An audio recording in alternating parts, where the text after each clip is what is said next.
Owning the private dam had always been my responsibility, and I took that seriously. Every year, I inspected it before the busy summer season began. But this spring, I discovered severe damage that hadn't been there before.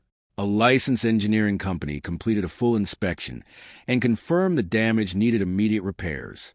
The estimate came to $63,500, mostly caused by unusually heavy boat traffic near the spillway. I sent every document to the HOA the same day. A week later, I attended the HOA board meeting with repair photos, inspection reports, and contractor estimates. I expected a professional discussion. Instead, several board members barely looked at the documents before rejecting my request. The HOA president smiled and claimed the dam was my personal problem. She insisted the community wasn't responsible for contributing a single dollar. Her confidence surprised everyone in the room. I calmly reminded the board that every lake house depended on the water level controlled by the privately owned dam. Without regular maintenance, boat docks and shoreline access could eventually be affected. Still, they refused to help. After the meeting, I reviewed every recorded easement, maintenance agreement, and property document. One clause immediately caught my attention. The HOA had access to the lake, but only through infrastructure that I privately owned. The community's only vehicle entrance to the marina passed through my gated property. I had always left it open out of courtesy, never imagining I'd actually need to enforce the agreement. That was about to change. The following morning, I contacted my attorney to confirm every detail before taking any action. After reviewing the documents, he assured me I had every legal right to control access through my private property. I decided to proceed carefully. Before sunrise, I drove to marina entrance and secured the heavy steel gate with a commercial-grade lock. I also posted clear signs explaining that access was temporarily restricted due to an unresolved property matter. Everything was done peacefully and lawfully. Just after sunrise, the first homeowners arrived expecting another relaxing day at their lake houses. Instead, they found the locked gate and the posted notice. Within minutes, confused phone calls spread throughout the entire neighborhood. Within an hour, the HOA president arrived at the marina entrance demanding that I unlock the gate immediately. I calmly handed her a copy of the maintenance agreement and reminded her that access crossed my privately owned property. She refused to even read it. Several homeowners gathered around the entrance, confused about why they couldn't reach their lake houses. I politely explained that the gate would remain closed until the repair dispute was resolved. Most listened quietly after seeing the documents. The HOA board insisted they would simply remove the lock themselves. Before anyone acted, I reminded them that damaging private property could create an entirely separate legal issue. The conversation became noticeably quieter. Later that afternoon, my attorney arrived with certified copies of the recorded easement agreements. Every page confirmed that vehicle access depended on my permission to cross the privately owned roadway. The facts spoke for themselves.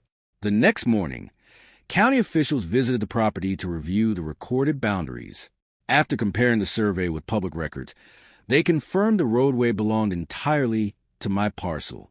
There was no disagreement about ownership. Realizing the documents were accurate, several homeowners began asking the HOA board why the repair request had been rejected in the first place. The discussion quickly shifted from blaming me to questioning the board's decision. That evening, the HOA president called and offered to discuss a compromise. I agreed to meet, but only after the board reviewed the engineering report they had ignored. Productive conversations begin with accurate information. During the meeting, I explained exactly how the dam supported water levels for every private dock around the lake.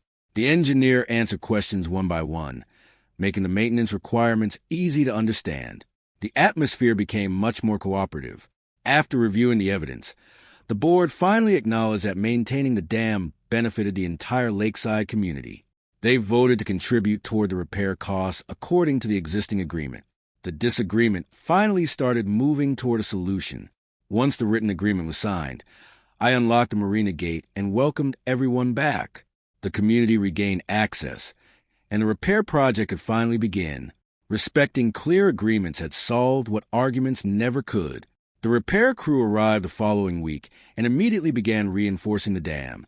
Heavy equipment worked carefully along the shoreline, while engineers supervised every step. For the first time in weeks, real progress was finally visible. Over the next several days, contractors replaced damaged concrete sections and strengthened the spillway. Every repair followed the engineer's approved design. The project moved smoothly, without unnecessary delays. As the repairs continued, many homeowners stopped by to thank the workers for protecting the lake. Several admitted they had never realized how much the dam supported the entire community.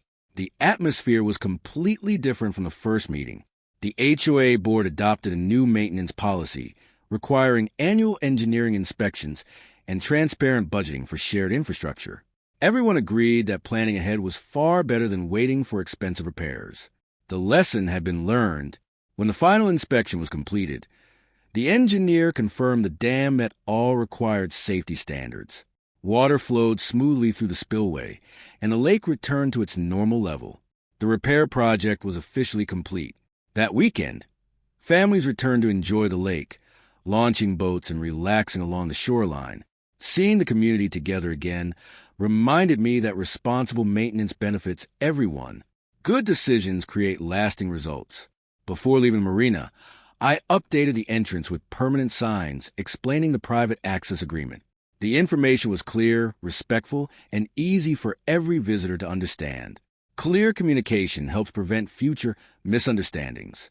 Looking across the peaceful water, I realized the disagreement had never been about winning. It had been about honoring written agreements and protecting shared resources. Respect for property rights had brought everyone back together. As evening settled over the shoreline, the repair dam quietly did its job once again. The community moved forward with better planning and a clearer understanding of its responsibilities. Sometimes the best solutions begin with simply following the agreement. Driving home after one final inspection, I looked back at the lake with a sense of satisfaction. The repairs were complete, the agreements were respected, and the community could enjoy the water for years to come. Protecting what you own always starts with knowing your rights and acting responsibly. If you enjoyed this HOA story, don't forget to subscribe, and turn on notifications for more amazing HOA stories every week. And tell us in the comments, where you're watching from.